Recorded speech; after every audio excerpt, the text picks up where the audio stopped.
Hey everyone, it's Mace1370. Today we are going to do an RTA showcase for the new hero, Lua. Before we get into it though, please make sure to like, subscribe, and hit that notification bell. Also, please see the video description below for a link to my Discord.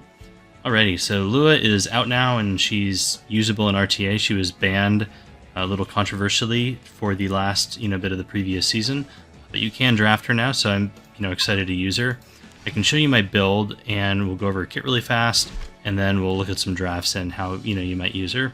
So I think this is going to be a pretty standard Lua build for High Emperor and Legend.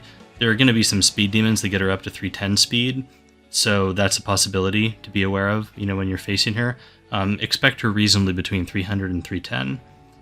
Her kit is pretty insane. Her S3 is non-attack, and it can dispel one buff from all enemies before increasing their skill cooldown, and then it does this Beguile thing, which basically just does damage based on their max health. It's a debuff. And then gives increased speed to all the allies, and you can soul burn it to ignore ER. So this is an incredibly crippling S3. If you get the first turn with this hero and you get to use this skill, it is very, very painful for the opponent. For skill 2, this is an attack skill, not a non-attack like the S3. This will dispel 2 debuffs and then sleep a unit, and then give her an extra turn. So this essentially completely invalidates Politis when you're playing with Lua. You can skill 2 the Politis, put the Politis to sleep, and then you can use your skill 3, and you don't have to risk that pesky, counter from the Politis. Her skill 1 has a decreased defense debuff for a 50% chance once you mole it. So I think this hero is, my honest opinion, completely busted and completely broken. Maybe in a couple months they'll release an answer to her. I mean, I expect they will. This right now is very similar to Celilius, where she's just completely oppressive and doesn't really have great answers. So I think a lot of people will be pre-banning her if they're pick 2, or just picking her if they're pick 1, or if you're a slower player, just pre-banning her, period. So how do you build her? Well, I think there's also a variety of build options. I think for the most part she's always going to be fast, although you could honestly run her slow because her skills are pretty solid, and use her maybe more as a Beguiler, right, for damage, something like that on Guiding Light. It could be okay. But most people are going to run her fast. They're going to give her some amount of bulk, and then some amount of effectiveness and crit. And how you balance these three things depends on how you want to use her. I'm using her with some crit, and ideally I would get this up to 100%, like just by swapping to crit set or with a different piece. But you want the crit chance so that you can activate Commander Pavel. If you want to use her as a Pavel activator, you skill 2 into skill 1, right? Because you get the extra turn here. So that'll activate Commander Pavel. Alternatively, depending on your CR bar and everything, you could skill 2 into skill 3 and then crit with something else to activate the Pavel. But she'll give you 1 crit this way, or potentially 2. So she could be a solo Commander Pavel activator, which is pretty crazy. Her skill 3 here will also activate Ida, right? Because it's non-attack. So she enables like all sorts of, turn 1 shenanigans. In addition to this resetting, the skill cooldown, so it's going to invalidate all the Soul Weavers, like almost every other opener. She'll invalidate because she puts them on cooldown, so Celilius, DJ Basar, Hand Guy, all these things, right? She can just completely cripple them and disable them from working. So the other consideration is how much effectiveness you want to run and how much bulk you want to run, and then her artifact. So I have her on her own artifact. I wanted to give it a shot. It gives her 20% more F, and then when you max it out, it's a 100% chance to basically Guiding Light your highest attack ally, which is pretty strong. And right now, Guiding Lights are at such a premium, I wanted to see if I could get a build that would work with this. I think this artifact has the potential to be a very good option for her, but you need to have some amount of bulk. I think, honestly, probably maybe a little more than what I have to be able to justify using it. So this is a very greedy build right now. With this build, I think I would ideally be on Guiding Light, and I would probably run an Effectiveness Ring. So I'm kind of splitting the difference right now.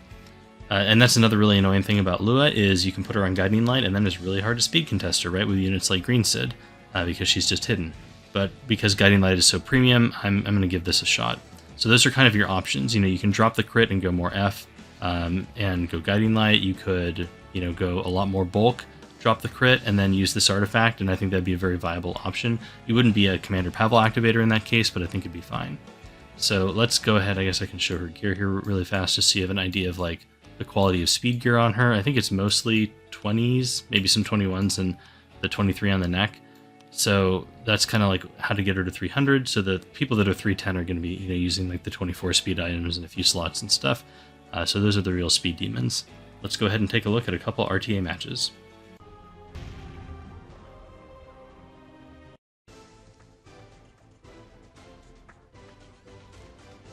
Okay, so Lua actually works in a ton of different drafts, and how you want to play her is going to depend on, your account and how you have everything set up.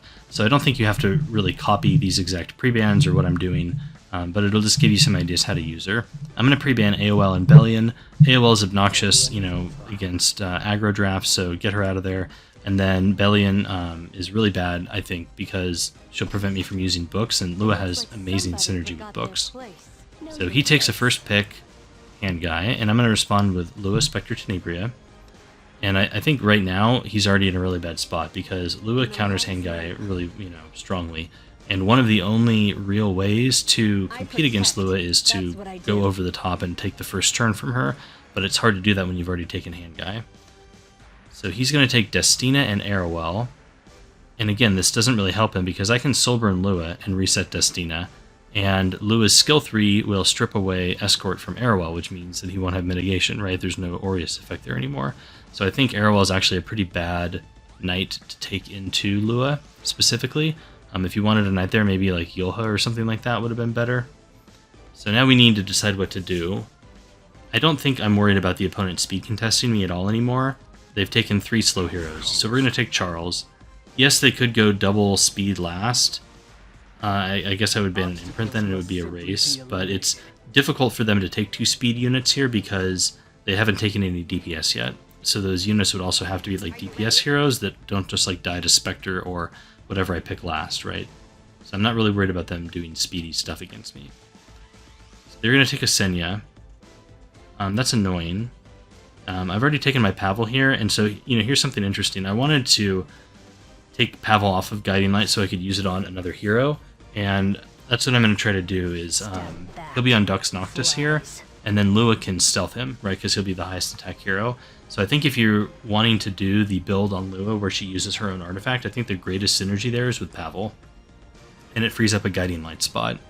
And I think that is a lot of merit, or there is a lot of merit to that build and, that particular configuration, because Guiding Lights are at such a premium right now.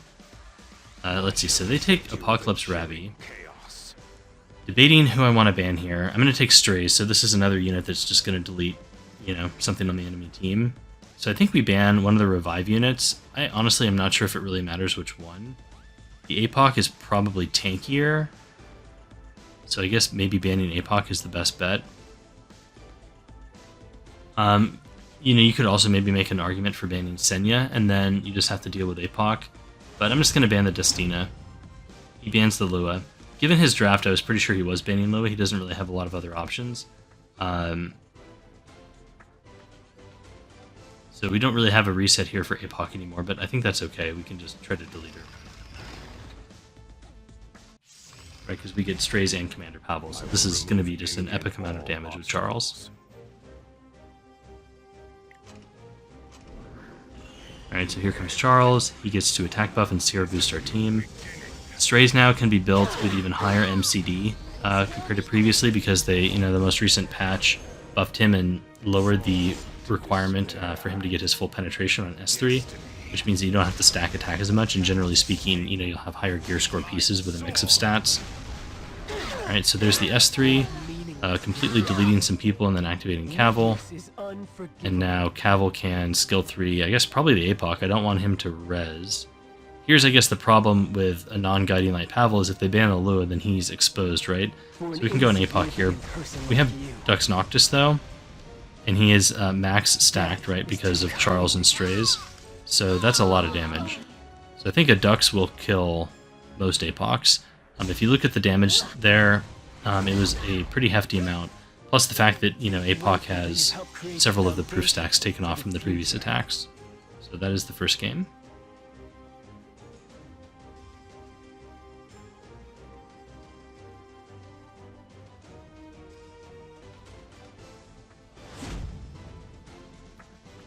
Alright, here's an opponent who bans Hua Young, so I interpret that to mean that they're going to probably try to play slowly, or play standard, right?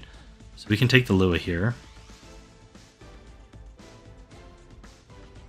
Here's APOC Ravi. The new skin is, I think, really good. Looks pretty good on her. The axe is a little weird. I mean, it has like a lot going on. I think I would have preferred like the axe to look a little less busy, but it is what it is. Overall, I like the skin. So they've taken APOC and Archdemon Mercedes. That's kind of a weird opener. But given their pre-ban, the fact that that's a Huayong ban, I think this is probably a pretty degenerate aim arrow. At least that's my guess. It wouldn't surprise me if she's on effect resistance. So I'm going to take Flitica and Steny. I think Steny, again, the book, as we discussed before, is good. And then Flitica is nice. She's on Guiding Light, so it's kind of a neutral DPS pick that they don't have super strong counters to. Also, the ability to reset APOC is really valuable. So I think Flitica is really good here. And let's see, they take Ran, Interesting, and Sage Ball. It's kind of a weird combo. But I think Desert Jewel Basar is a good response to that. DJB can cleanse and give immunity, so if the ball cuts, then DJB can just cleanse it off. If DJB goes first, ball can push my team up, and then I can, you know, at least get a Flitica activation. I could potentially even Soul Burn on the ball if I get my Spectre through. If I don't, then I'll get Lua, and I can Soul Burn that way. So either way, I think we have the ball covered. DGB is also on Water's Origin, so if Ran S2, S3s, it'll probably push him up, and he could cut, you know, like a potential last pick here. So either way, I think DGB is good. I was debating about Commander Pavel, but I think that's a little risky, given that he's not on Guiding Light and that there's a Ran in the draft. I don't want to just get outsped and have the Commander Pavel die, so can't take him here, I don't think. Instead, we're going to take Solitaria, which is kind of a weird pick, but it counters the Aim Arrow a pretty good amount. There's like no cleanse on this team, so Aim Arrow and Apocalypse Ravi can get really controlled by the Solitaria, and then so we'll just ban last. So this guy picks Ed, which would be bad news if I had Solitaria, right? So we can just get rid of the Ed. If I didn't have Sully, then Ed's not a ban. Lua doesn't care about Ed because she just doesn't attack him, right? She beguiles him and then just doesn't attack him, and then he'll counter. So the Ran does indeed go first here. I think he's debating if he wants to skill 3 or not. He is going for the skill 3. Right, so that's some damage. That pushes our DJA up, as predicted, so we can skill 3 here. I think we need to get rid of the defense breaks. Just, you know, give ourselves the turn. This Sage Ball is really slow, so I think the skill 3 is fine here. We'll be able to get some stuff going. Unfortunately, we don't have Soul Burn, and I think the Sage is going to get a turn either way, so we go for the S2. We do strip him, so he doesn't have a ton of ER. He's probably quite tanky, or we just like massively gear gap this guy, either way. So yeah, now we just go for the skill 3 here, I believe. Yeah. So here's, you know, an interaction. Conquer Lilias decreases everything by 1 turn, right? Lua doesn't. She just strips a buff, so Ran doesn't counter her like he does Conquer Lilias. You're just going to dispel that 2-turn immunity. Checking the CR there just to see who got reset. We can skill to Politica. She gets... Oh, I guess Sully goes. She was boosted from DJB, which makes sense. So here I think we just want to stun the Archdemon. I don't even know if we care if we get slept here by Ball. Shall I test my knowledge?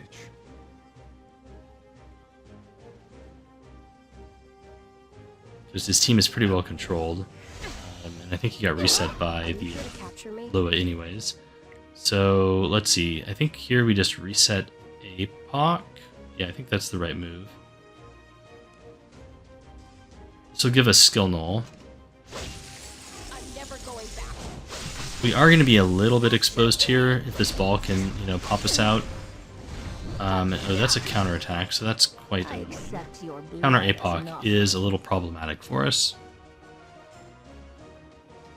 And see, yeah, look at the axe here. Doesn't it look kind of weird? I don't know. I think the overall skin looks nice, but the axe is odd. Alright, he is breaking a skill null there on Lua. I guess going for a heal with the Soul Burn. So, let's see. We could blind here. I don't think that's horrible. It's going to make it harder for APOC to do anything. So I think, yeah, we just want the control. Get the blind on APOC. Ball can break us out of stealth, which is bad because our Guiding Light's on cooldown.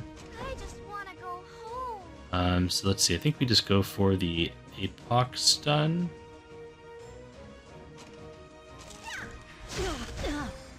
Get it? And go on to Ran, who gets slow. Actually, honestly, maybe we should have S1 Ran. Because I guess if he crits here, that's kind of scary. He misses. Yeah, that was a misplay. Should have tried to stun the Ran. Okay, Ran is now dead.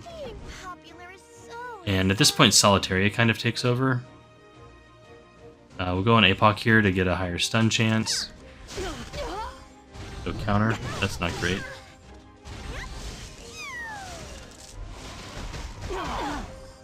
And it's a Timeless Anchor A Ravi, which is super bad for us.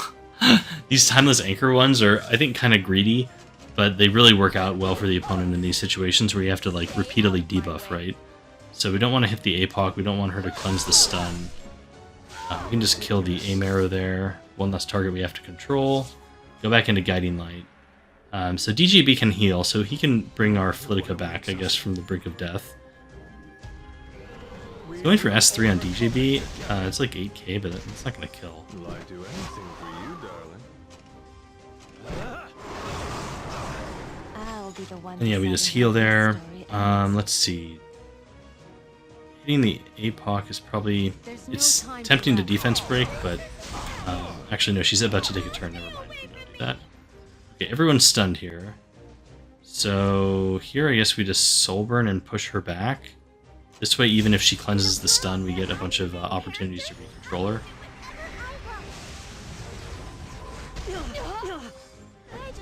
Okay, no cleanse. And now we'll hit ball, steel attack, or heals, we'll take it. And Solitaria goes. And there's Timeless Anchor cleansing away the stun out of all those debuffs. So Timeless Anchor kind of a disaster for me this match. Okay, but he misses, doesn't go for the S3. I think he had to go for it, honestly. And I think the thing this match does illustrate is, so if you're going to use a Lua who's not on Guiding Light, they have to be tanky, right? Because my Lua is in danger in this match.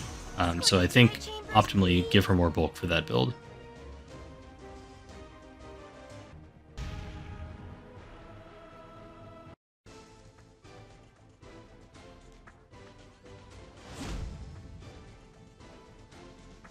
Okay, so we have another Hua-Young pre-banner, so this guy probably a slow player. We can safely take our Lua. And I think it's really funny that their guild name has been changed to inappropriate guild name.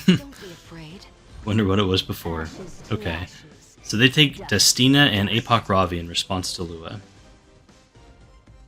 So we definitely want Spectre Tenebria here for Soul Burn. That'll allow us to guarantee the reset on APOC and Destina. And beyond that, I think we can probably do the similar opening we did the other game where we take Faithless Litica as well. She's a potential Caval activator against a slow player. She's damaged, she's Guiding Light, right? So hard, you know, for them to break her out of stealth. So she's a pretty safe early pick along with Spectre. I'm going to end you. So now they take the Eula, so this is already better than what the previous opponent did. I think Eula has a better knight than something like Arrowell, because again, Lua will just dispel the escort. And then you have no mitigation. Alright, interesting. And then Holiday Euphine. So this is interesting tech against Lua. If Holiday Euphine is on Guide to a Decision and has immunity, I guess Lua's S2 would dispel both if it hits, but there's a bunch of evasion there, so that's a risky maneuver, right? And if you just S3, then you'll dispel the barrier, but not the immunity, so you can't reset H-Euphine.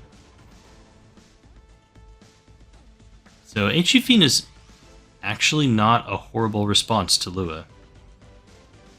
The problem is it's really hard to make her fast enough to matter, because you can take other things. So let me think. I guess we can do Strays and Commander Pavel probably. I think H-Euphine is actually not horrible here. Opponent. I like that pick.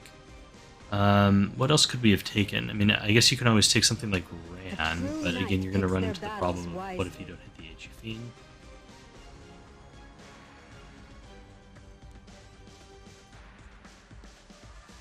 Okay, then he takes Airwell last. That's an odd pick. Tempted just to ban the Apoc Ravi, but then I guess Fiend has AoE. So maybe that's not a great decision. I think we have to ban the Fiend. It's kind of annoying to deal with, right? There's like a pretty high RNG check here for us to pass to not get screwed.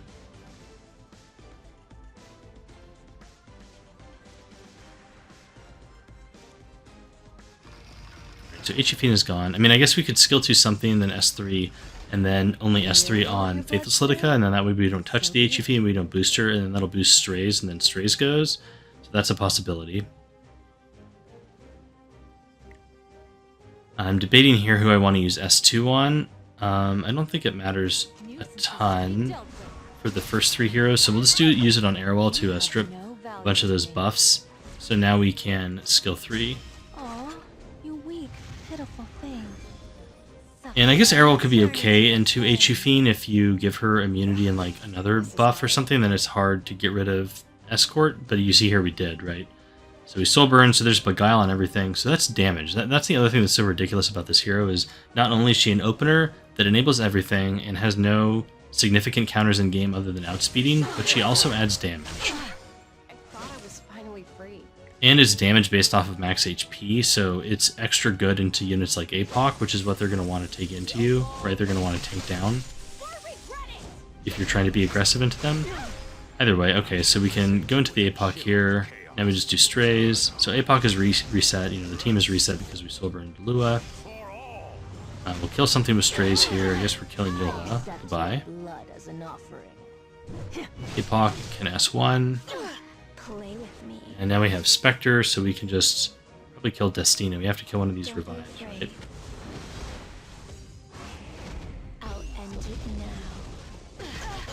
Okay, Destina's dead. And now there's Airwell, who is also reset.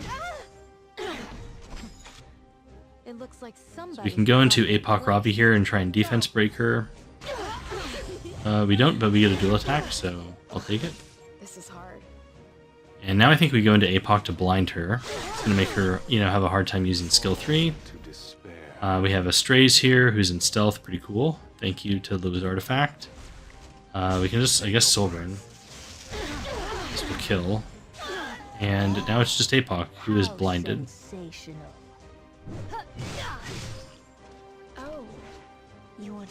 Okay, that's game. Hope you guys enjoyed. I will see you next time.